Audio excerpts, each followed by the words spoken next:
नमस्कार दोस्तों भगवान शिव के बारे में ऐसा कहा जाता है कि भगवान शिव त्रिलोक के आदि और अंत के देवता हैं, जिनके आगे दुनिया की सभी शक्तियाँ विफल हो जाती हैं। लेकिन क्या आपको ये पता है कि भगवान शिव का जन्म कैसे हुआ था, उनकी माता कौन थी और उनके पिता का क्या नाम था, उन्होंने किससे अपनी शिक्षा प्राप्त की थी और किस किस को शिक्षा का दान दिया था? अगर नहीं जानते हैं तो वीडियो में अंत तक बने रहें। इस वीडियो के माध्यम से मैं आपके इन्हीं सारे प्रश्नों का जवाब देने की कोशिश करूंगी। दोस्तों, भगवान शिव के जन्म से जुड़ी पहली कहानी यानी शिव पुराण की एक लोकप्रिय कथा के बारे में बताने वाली हूँ। शिव पुराण के अनुसार भगवान शिव को स्वयंभू माना जाता है, जिसका मतलब होता है कि भगवान शिव का जन्म स्वयं ही हुआ था। इससे एक बात तो साफ हो जाती है कि ना ही भगवान शिव की कोई माता है और ना ही उनके कोई पिता हैं। इसी कारण से भगवान शिव पंच तत्वों से भी परे हैं, जिस कारण से इन्हें मृत्यु का भी कोई भय नहीं है और इनकी मृत्यु कभी नहीं हो सकती। पर बात करते हैं विष्णु पुराण में बताई गई भगवान शिव के जन्म से जुड़ी हुई एक और कहानी के बारे में।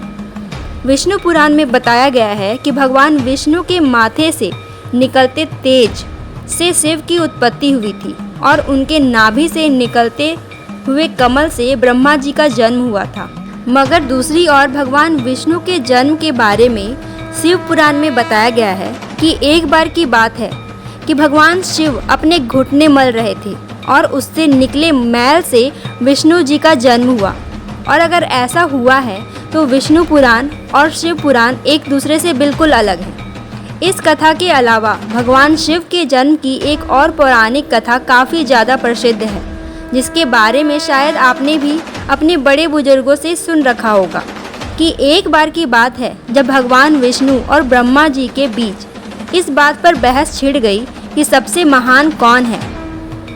और तब भगवान विष्णु और भगवान ब्रह्मा इस बात पर बहस कर रहे थे तो एक जलते हुए खंभे के रूप में महादेव उनके बीच आ गए थे। लेकिन वो दोनों इस रहस्य को नहीं समझ पाए और तभी अचानक से एक आवाज़ आई जिसने कहा, जो भी इस खंभे का छोर ढूंढ लेगा वही सबसे महान कहलाएगा। यह सुनते ही ब्रह्मा जी ने एक पक्षी का रूप धारण कर खंभे का ऊपरी हिस्सा ढूंढने निकल गए। वहीं विष्णु जी ने वराह का रूप धारण किया और खंभे का अंत ढूंढने निकल गए।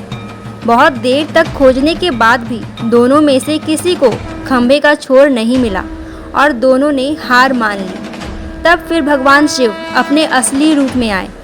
फिर भगवान विष्णु और भगवान ब्रह्मा जी ने मान लिया कि वही सबसे महान और शक्तिशाली हैं और उनसे ज़्यादा शक्तिशाली कोई और नहीं है। इसके साथ ही शिव पुराण में बताया गया खंभा इस बात को दर्शाता है कि ना ही भगवान शिव जन्मे थे और ना ही उनका कोई अंत है। और यही कारण है कि भगवान शिव को स्वयंभू कहा जाता है, यानी भगवान शिव का अंत है ही नहीं और वे अमर हैं। इसके अलावा श्रीमद् देवी महापुराण के अनुसार भगवान शिव की माता और पिता के बारे में बताया गया है। इसके अनुसार देखा जाए तो एक बार देवर्षि नारद ने अपने पिता ब्रह्मा जी से पूछा कि इस संसार का सृजन किसने किया है। आपका यानी भगवान ब्रह्मा, भगवान विष्णु और भगवान शिव का जन्म कैसे हुआ है? आपके माता पिता कौन हैं? नारद जी की जिज्ञासा को शांत करने के लिए ब्रह्मा जी ने तब त्रिदेव की जन्म की कथा उन्हें सुनाई। जो ब्रह्मा जी ने नारद मुनि को बताया वो वाकई चौंका देने वाली बात थी। उन्होंने कहा कि देवी दुर्गा और शिव स्वरूप ब्रह्मा के योग से ब्रह्मा, विष्णु और महेश का जन्म हुआ था। यानी प्रकृति का रूप लिए माँ दुर्गा ही हम तीनों की माता है और ब्रह्मा यानी काल सदाशिव हमारे पिता हैं। इसके साथ ही श्रीमद् देवी महापुराण में भी भगवान विष्णु और भगवान ब्रह्मा के बीच हुए झगड़े की एक कहानी मिलती है, जिसके अनुसार एक बार भगवान विष्णु और भगवान ब्रह्मा में झगड़ा हुआ और दोनों में बहस छिड़ी हुई थी कि तब भगवान ब्रह्मा ने कहा कि सृष्टि को मैंने बनाया है और मैं ही प्रजापिता हूँ, जिसके जवाब में भगवान विष्णु जी ने कहा कि मैं आपका पिता हूँ क्योंकि आप मेरी नाभि से निकले हुए कमल से पैदा हुए हैं। और धीरे धीरे ये बहस बढ़ने लगी। दोस्तों, इसके बाद इन दोनों का झगड़ा सुनकर सदाशिव वहाँ प्रकट हुए और कहा कि तुम मेरे पुत्र हो।